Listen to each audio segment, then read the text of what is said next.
passed over, and we needed 6 runs to win. Mark Boucher was batting, and Andrew Hall, batting number 10, a decent all-rounder, bowling all-rounder. But Boucher's batting on 44, and Brett Lee, you know that guy? Man, he could bowl. In the prime of his career. Not in the Masters or the Legends Leagues, in the prime of his career. Absolutely. And Herschel Gibbs has been hitting the ball onto the stadium. It's got scuffed and it's reverse swinging at 145, 150 kilometers an hour. So Mark Boucher is at the non-striker's end. South Africa needs 6 runs. Andrew Hall hits the first ball for boundary. So Ricky Ponting goes, well, there's 5 balls. They need 2 to win. I have to bring everybody in. Make them take a risk. So Andrew Hall tries again. The next ball, Brett Lee bowls. Hall tries to hit the winning boundary, and it's caught, but at mid-on, next to the wicket, because everybody was in for the single. So you couldn't cross and get Mark Boucher on strike. So now our number 11 batter. In fact, when Mackay and Teeny, when you're a commentator, you'll say the number 11 batter. But when Mackay and Teeny is the number 11, you just say number 11. You don't say batter, because you can't put Mackay and Teeny and batter in the same sentence. It's nonsense. This guy could not bat. But man, he could bowl all day. We all tried to help him, and it was just impossible. So he walks to the crease, and he's facing Brett Lee.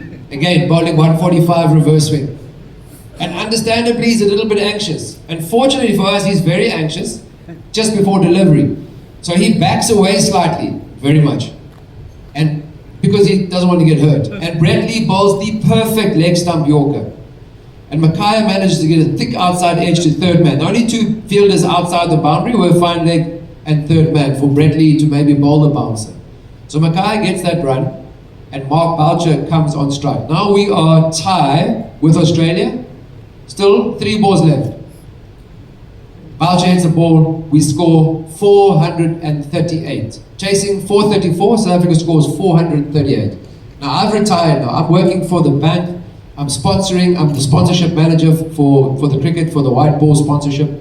So I'm standing on the post-match presentation, the trophies are getting handed out, and I'd say to the Cricket South Africa, I don't want to stand on the podium, my time is let the other sponsors stand there, the other people get the lights in their face. I'll stand with the team. So I'm standing next to Mackay and Teeny, and he has the biggest smile on his face. Now you can imagine, he was the number 1 ranked test bowler at the time. And if South Africa if Australia scored 434, every bowler is taken a pounding. So Mackay is smiling, and I like to joke with him. He's my teammate. I've only been retired 2 years, 2 seasons. So I say, hey Mackay, why are you smiling like this? Because you bowled your 10 overs for nearly a world record. 89 runs, the worst bowling ever.